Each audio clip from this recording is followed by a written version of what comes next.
I always thought that losing everything was the worst thing that could ever happen to me, but I was wrong. It was the day I stood in the middle of my empty apartment, the echo of my footsteps bouncing off the bare walls, that I realized I'd reached the lowest point of my life. The job I'd poured my soul into had vanished overnight, leaving me with nothing but a small box of personal items and a head full of regrets. Friends scattered, family distant, I felt the weight of the world pressing down on my shoulders, and it was suffocating. But in that silence, something remarkable happened.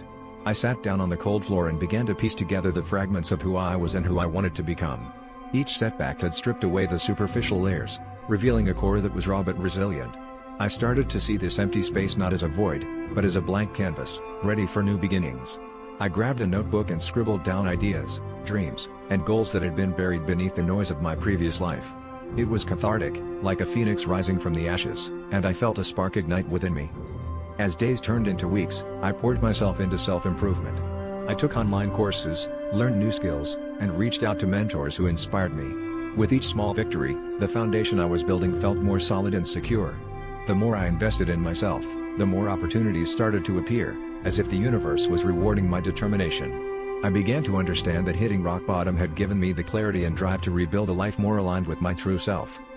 Now, as I stand in my new home, surrounded by reminders of where I've been and how far I've come, I'm grateful for the struggle that once seemed insurmountable. The lesson is clear: sometimes, losing everything is the only way to find yourself. And the hardest moments can be the greatest teachers, showing us that rock bottom is not the end, but the beginning of something extraordinary.